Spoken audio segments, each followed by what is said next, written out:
Eminem,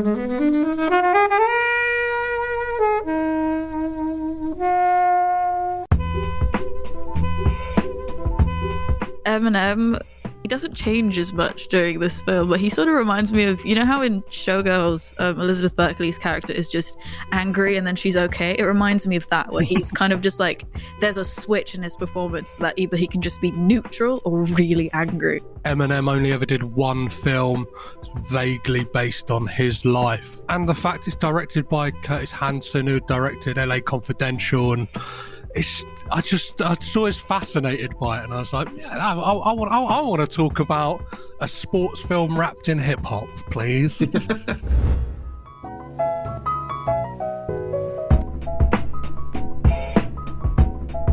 everybody, welcome to Flixwatcher podcast. Today I'm joined by Petros.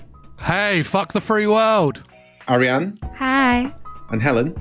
Hello. And also Patty, it seems. And we're going to be talking about 8 Mile.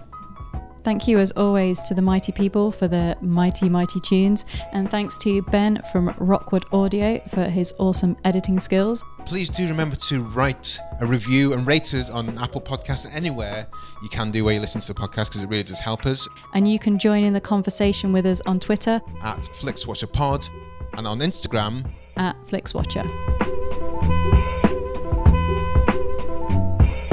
Hello film fans, welcome to Flixwatcher. Joining us remotely today we have Petros and Ari.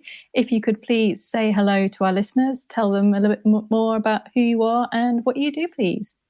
Hi, I'm Ari Anantaputri. I'm a writer, comedian, musician, filmmaker, film podcaster person. I do lots of things. Boring. Yeah, I know, right? My God, so lame. I also do HR at an engineering firm.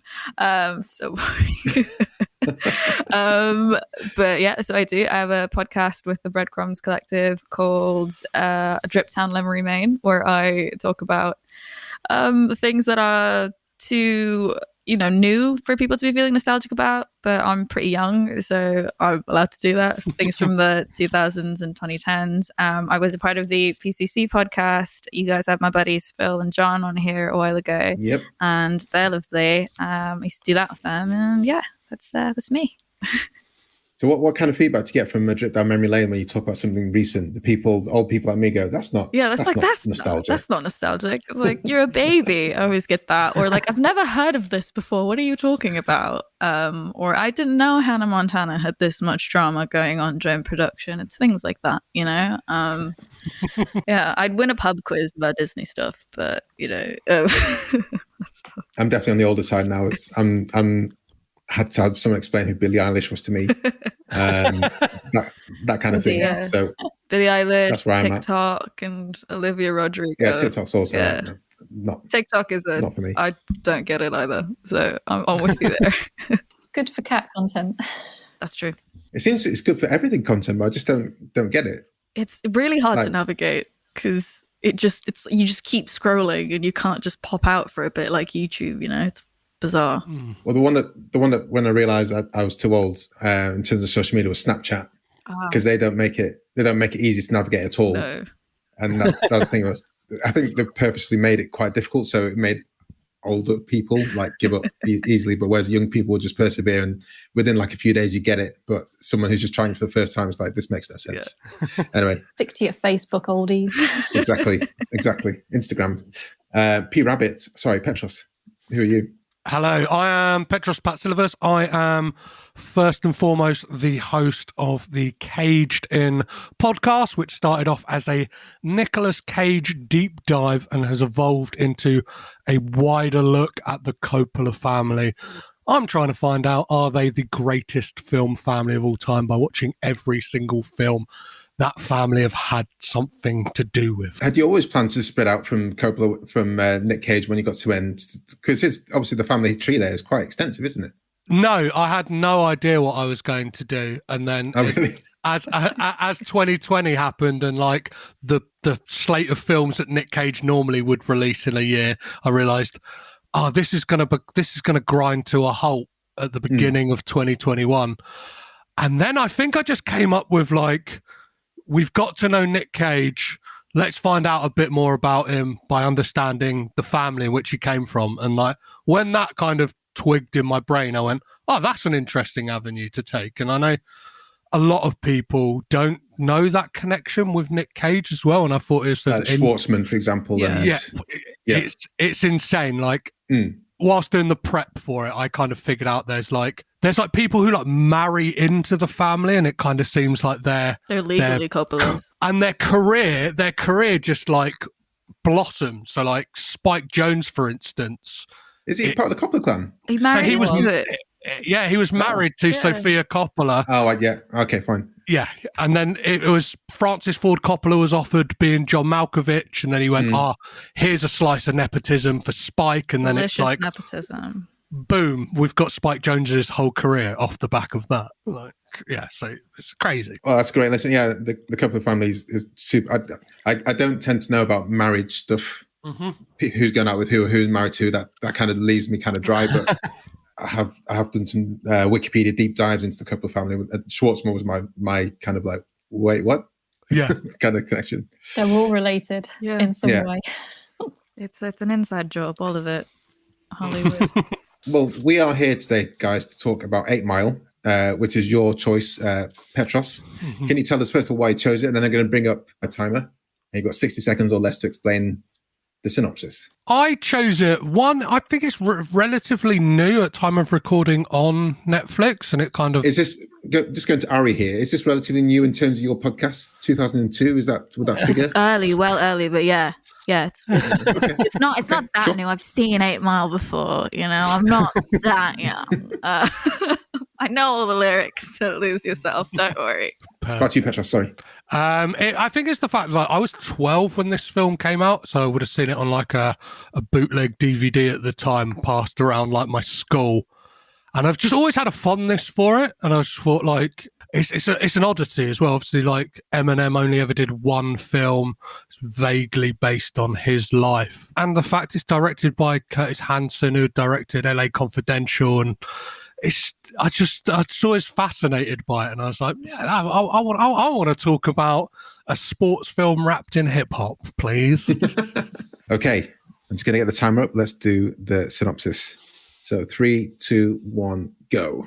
Jimmy James Jr. is a aspiring rapper who works at a steel pressing plant in Detroit and is trying to get to the next level in his career by getting a mixtape done with his buddies and friends, his crew, part of the 313.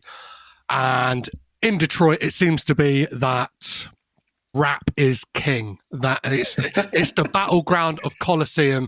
So whilst he's trying to navigate this existence of trying to get out of this deadbeat living, he's trying to make it to the next level as a rapper and goes up against the free world battle crew. So I'm here to say, fuck the free world. Less than a minute. Ari, you said you know every single word to Lose Yourself. I know the first Does that make you a fan of this film? You know the first I like this film. I know the rest of the song when it comes on. I adore this film. I watched it the same way from like there goes the timer.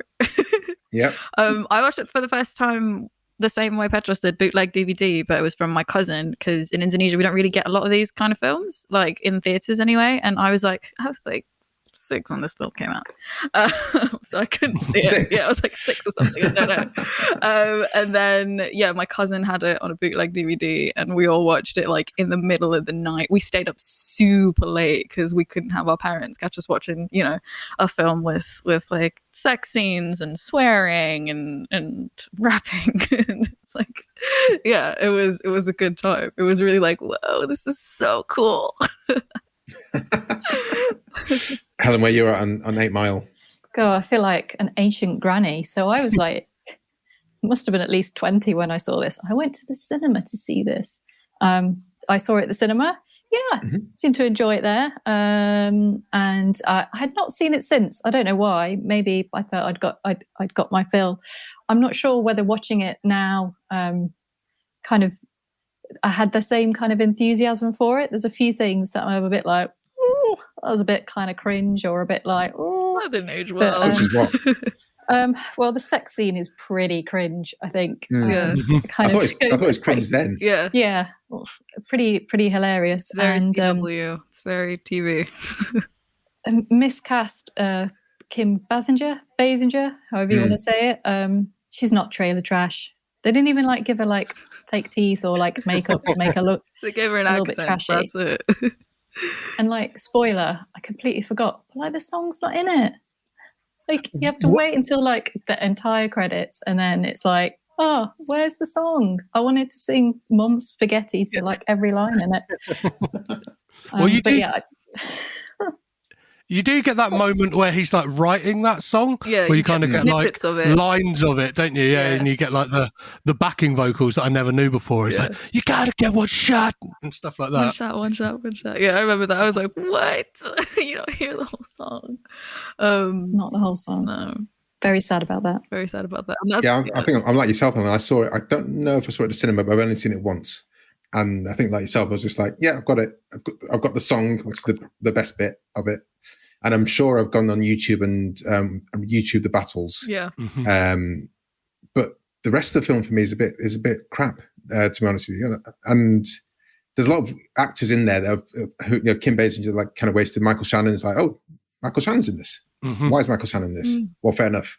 Mekhi Phifer, Anthony Mackie. So it's got some good actors. It's got some good talent in there. I don't think Eminem's that bad as an actor. Certainly, I've seen a lot worse actors. I don't think. In fact, I think he's quite good in this. Yeah. I don't understand really why he hasn't done any other films apart from probably just thought I can't be bothered. It was apparently quite an intense experience because he's in every single scene. Yeah. So like every single scene he's in. So he's probably like, fuck that. I'm not making films if it means I have to do this all the time. Yeah, I can imagine that being the case. But yeah, I think there was just bits. The whole kind of film just didn't sit together with me that in the same way. I think as it must have done the first time, or maybe it did the first time, and I just thought maybe subconsciously I thought I don't need to see this anymore because I'm not sure what else I'm going to get from it. Like, I don't understand the story of Brittany Murphy. I don't know why she needs to be in there. Really, I don't understand kind of the conflict that was going on at home. I just don't know what was underpinning a lot of the story. Do you know what I mean? I think they made it too convoluted. I think it could have been stripped down and been a bit simpler. His strife, his trying to get out, but his circumstances not letting him. And 40 minutes shorter and a few more hip hop scenes, I think, would have been good. A few more battle scenes would have been nice. But yeah, that's where I'm at with it. I like the aspect that it's kind of it very much sits in that mold of the first Rocky film. Like everyone kind of like looks at that franchise a lot of the time with like rose tinted spectacles and think all it is like boxing. But it's the exact same kind of framework that this film plays, where it's like the underdog story, and you're building up to that kind of final bout. And like when you in both films, when you get to them, like they're really good, but I think it's the mundanity and the kind of compounding nature of all of the aspects of Jimmy's life that are kind of one by one falling down. Some of it's down to him as well. Obviously, like there's some underlying anger issues that he needs to sort out. There's obviously volatile Jimmy. There is a Jimmy Jones Senior who obviously has some answering to do. The fact that he's not on the scene and has probably left this young man with a lot of issues unresolved. But I think I enjoy. I really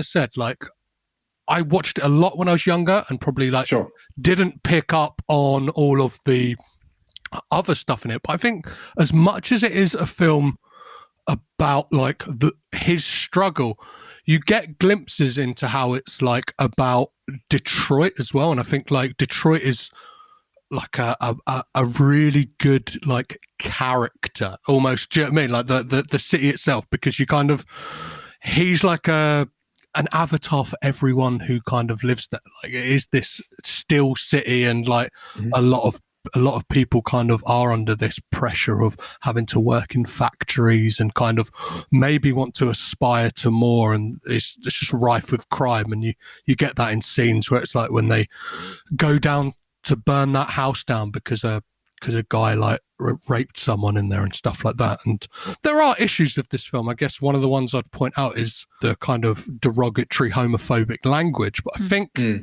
one that's very indicative of 1995 when this film is set, and unfortunately is very indicative of hip hop culture and music up until very recently, it's only within like the last 10 years, and that's really a push that it's been that long, that it's kind of like that language hasn't been prevalent throughout that genre. It's kind of with the introduction of someone like Frank Ocean, that in the mainstream at least, people are kind of a lot more open. Yeah. Ari, I don't know, have your thoughts changed since when you saw it at 6 to your current age? I saw it at 8, but I saw it 2 years after it came out.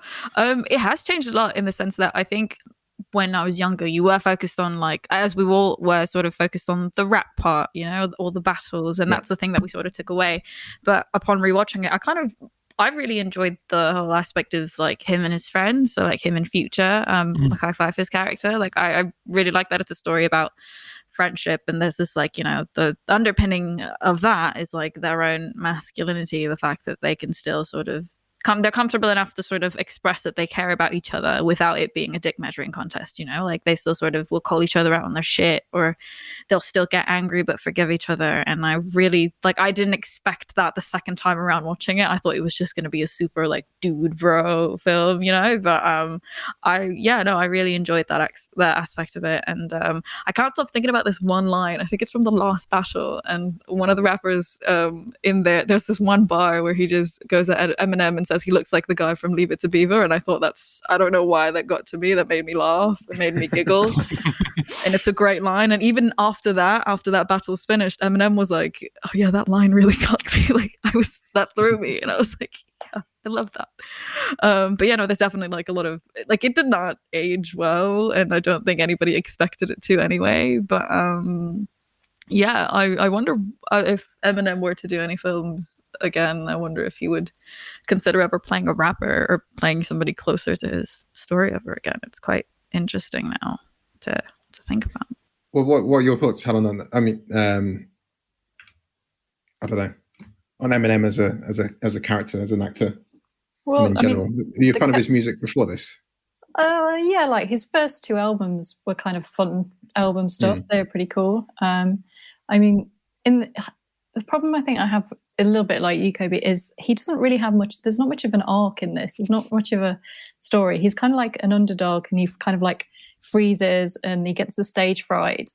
But then there's no like steps. Like, I don't know if I kind of like zoned out and I missed kind of like the key moment or the key event that kind of like fixes that. And he doesn't really like overcome much of his kind of like troubles other than like using violence or kind of said it's starting fights. And it's a bit like he just kind of goes from having had stage fright to like being all right because he's had a few fights. So I'm not sure whether I just kind of like zoned out all that. But yeah, the story, there's not much meat to it once you kind of get over the fact it's like Eminem being really good, and there is kind of some kind of great like rap battles in there, like seeing you know, when the one with Exhibit in the in the lunch queue, is like brilliant. As soon as he's kind of like, his presence in there just like elevates it up to like a you know, like up there, and the rest of it kind of feels a little bit flat. So there are some like moments that I kind of like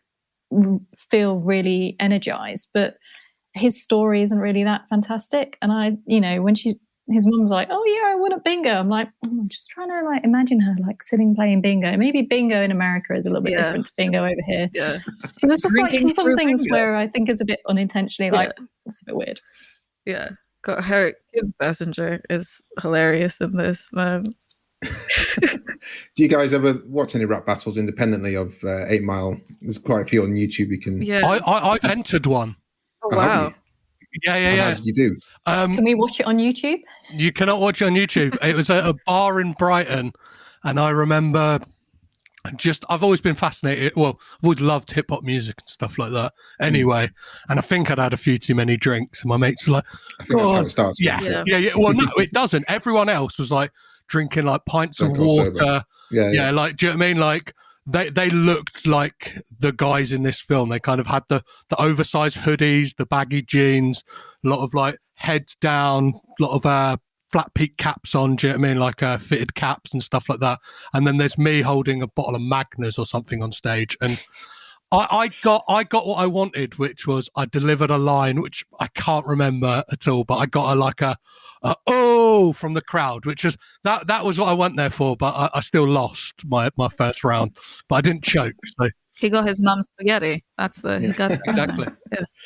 Is there anything else guys want to say before we head to the scores? I wanted to kind of talk about how like Eminem, he, like you said, he doesn't change as much during this film, but he sort of reminds me of, you know how in Showgirls, Elizabeth Berkley's character is just angry and then she's okay. It reminds me of that, where he's kind of just like, there's a switch in his performance that either he can just be neutral or really angry. And I thought that was like, is this good for Eminem, or is this just like good for the context of this film, or is it even good at all, or is it like, I've been thinking a lot about Eminem as a artist recently. Just like, I'm not a fan of his current music, but I used to know all the words of the real Slim Shady, so it's a very contrasting thing. What do you guys feel about Eminem as like a piece of pop culture? I mean, I looked again, like Helen. I love the first two albums. I think there's some astonishing stuff in there. I think it always works better with Dr. Dre in there to kind of fight off against his vocals. But I think, for me, a lot of the R&B and hip hop culture, I think multiple voices in there make it sound so much better than a single voice for me. And there's no denying his talent. And there's one of my favorite documentaries, the Defiant Ones, which is on Netflix at the moment. It talks about Jimmy Iovine and Dr. Dre. Oh, yeah. It's like a 3-series long, and talks about, so you find out where Eminem came from and Dr. Dre, and it's really, really cool seeing how it was essentially, he sent a tape into lots of people, and one of them was Dr. Dre, and Dr. Dre listened to it and was like, this kid sounds good. So for me, in the back of my mind, watching 8 Mile again, I was thinking he has made this demo and it's got to Dre somehow, or the equivalent of Dre in this alternative universe. So yeah, he's great. But I think like a lot of rappers, and I guess this is my age as well, Kanye West, no idea what he's doing. Don't give a toss. Recent Eminem stuff, don't care. Yeah. Even people like, again, I think it's just my age. I don't know what Drake is, really. I don't even know what Drake is. He's and Kendrick Lamar. Kendrick Lamar is like, again, I think I'm just... Oh, Kendrick's cool, though. Kendrick's great. But when I got to 35, I think that was when my new music stopped. And then that was it. Kendrick came after that. Oh, no. I've got 5 years left. Is that what you're telling me, Kobe?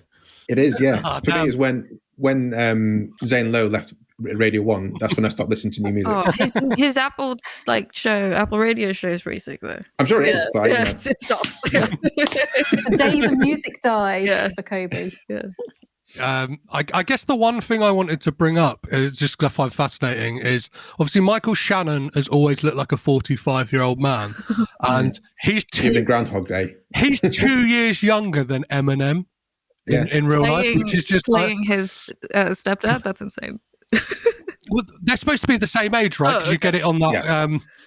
They went to the same school, didn't they? In same year. Yeah. That's Greg Buell. Me and him went to the same school. Yeah. Like he does it in that kind of Sweet Home Alabama rap. Well, yeah. That's all I wanted to say on it. Well, let's head to the scores, and obviously can still talk about other stuff in the interim.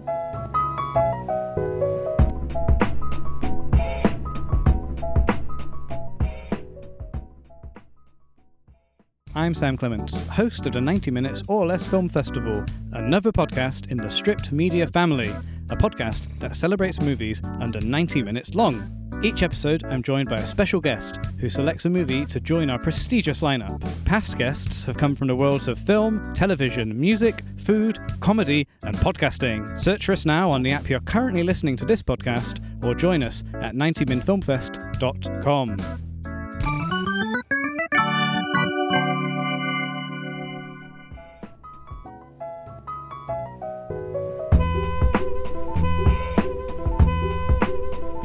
So welcome to the Flixwatcher scoring system. All of the scores are out of 5. You can have decimal places if you wish. And we'll start with you, please, Petros, with your recommendability. I would give this a 4.2. Just on the fact that, like, I can't fully be like, I can't say to like, I don't think everyone would like this film. I think there are things in there, like I've mentioned, about the kind of homophobic language and stuff like that would put people, especially in 2021. And I don't know, like, but I do think it's great. I think it for a product of its time and like in that mold of a sports movie, does it like does it really well. I kind of it's the Rocky of rap movies. I'll say that for sure. Ari, I'm going to give it a 3.9. Just because I think for the nostalgia factor, again, I think that's why I would endorse it. But like, yeah, I don't know if at least the people I would recommend it to, that they'd seek it out actively. They'd be like, what are you on about? Why are you watching 8 Mile? But no, yeah, it's definitely, not for everyone, but I'd give it a solid 3.9 just for old time's sake, for Mom's Spaghetti. In the name of Mom's Spaghetti, I'll give it a 3.9. Helen. I'm going to go a little bit lower. I'm going to give it around 3. I think it's kind of interesting as if you've never seen it and you're kind of like interested to see Eminem acting, then that's probably it. But like just thinking about films kind of sort of similar, but not similar, like the 40-year-old version is on Netflix. And I kind of feel like if someone was to say, what's on Netflix that's kind of like got rap battles in it, I would recommend that over this for people. Just because I don't know, I just feel as though that was like feels a little bit fresh. Obviously, it's newer, but it kind of feels a bit more my bag. So a solid 3 for me. Yeah, I think it'd be 3.5 because I think most people who wanted to see it by now would have seen it. And if someone said, "Should I watch this?" I'd be like, "Well, do you like Eminem in any way?" Just even in passing. And if you do, I mean, "Lose Yourself" is the song that most people would know that's his. Yeah. Even like Guilty Conscience and stuff, people won't necessarily know that, will they? But Lose Yourself won the Oscar. It's like, do you like that song? If you like the song, yeah. But it's not in the film. It's an Oscar-winning song. It's an Oscar-winning song, guys. But most of the songs, most of the Oscar-winning songs, well, a lot of times it's just the song at the end, isn't it? I'm not disappointed by that specifically. It's when it's not part of the song, part of the film, of the film, yeah. But they put a crowbar in anyway.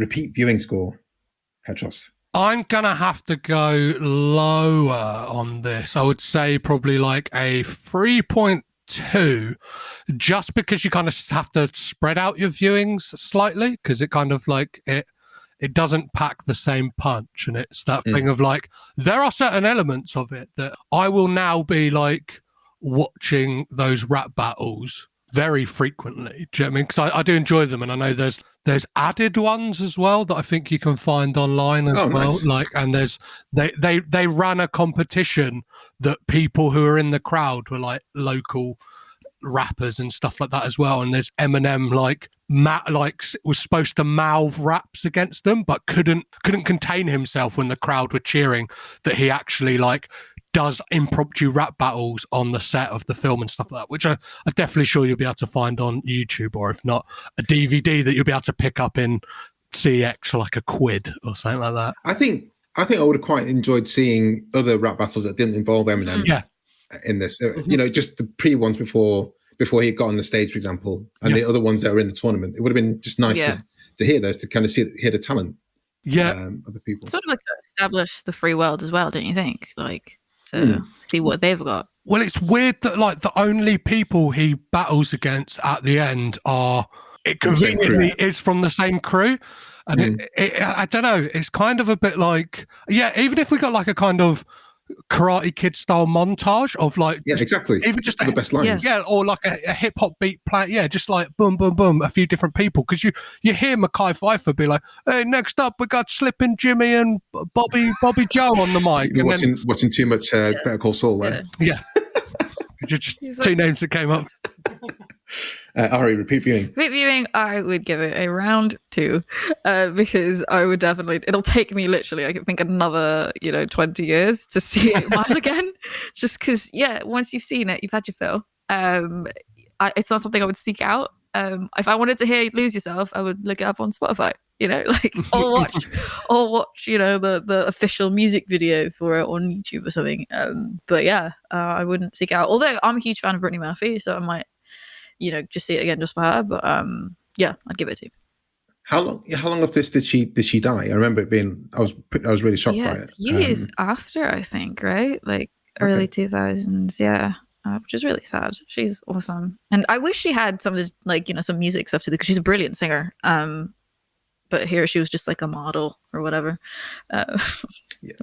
I keep thinking that like Brittany Murphy, I feel like if she hadn't tragically passed, could have like had the roles that Lady Gaga has done. Like I could have easily have seen A Star Is Born. Yeah, you even get like that. You know, you get that goofy look that got memed of like when he's like, "I want to take another look at you."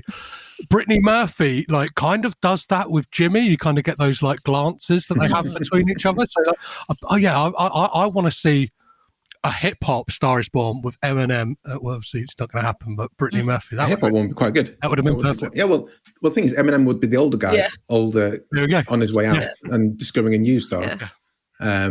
Helen, repeat viewing. Yeah, so this is like the second time I've seen it. I'm not really in a rush to go back to it. I'll give it a 2, 1 for each time I've seen it. Yeah, I'm going to give it a 2 as well. I'll use your exact same logic there. Small screen score.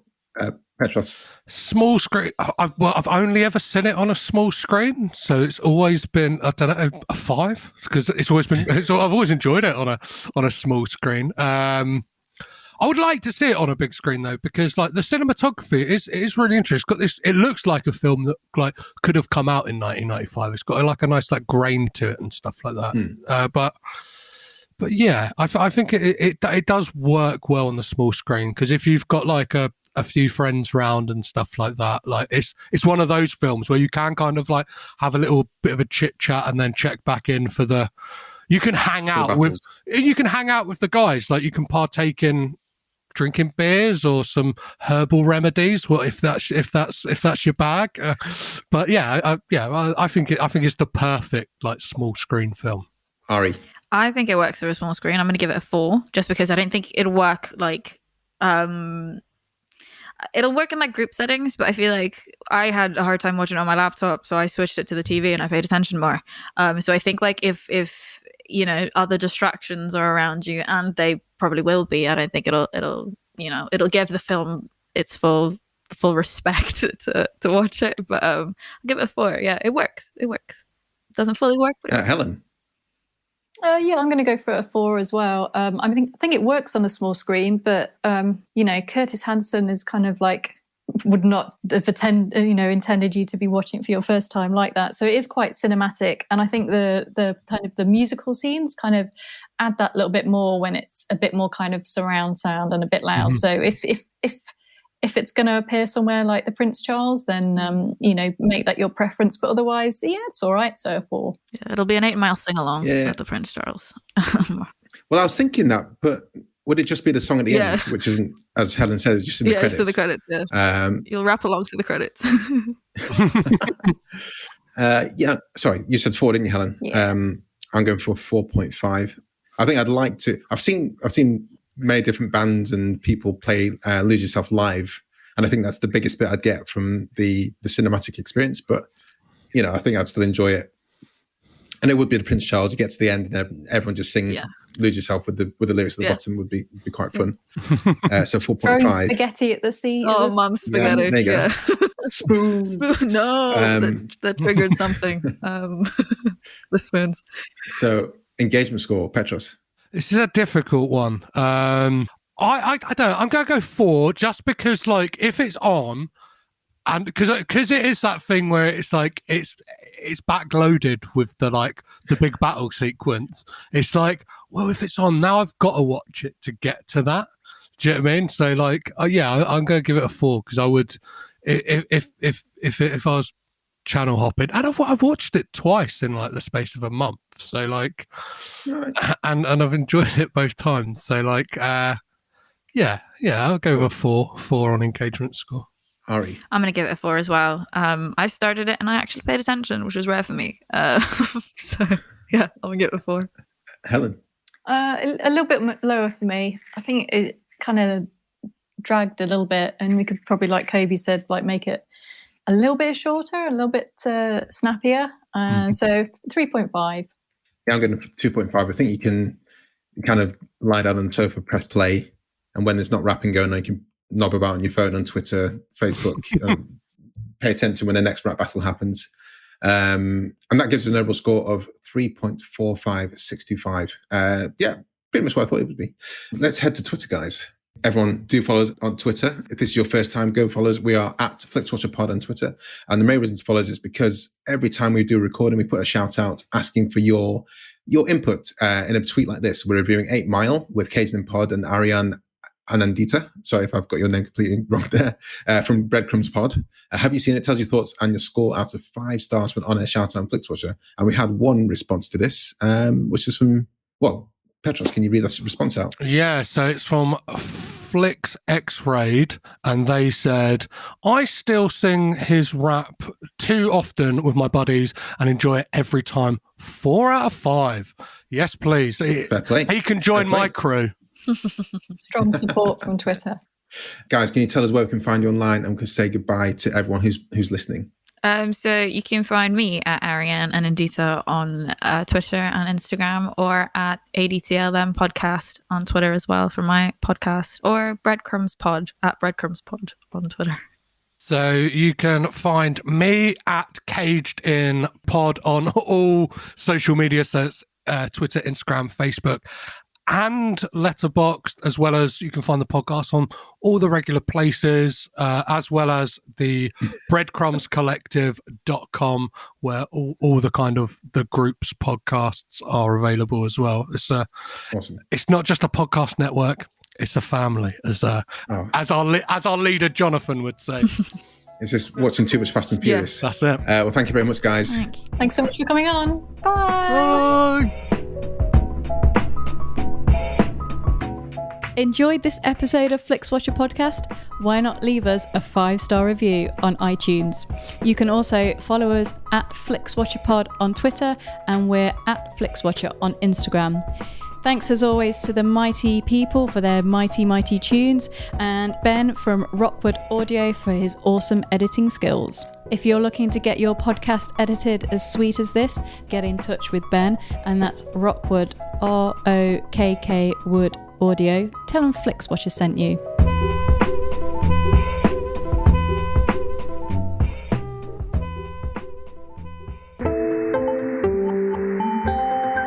You just heard a Stripped Media production.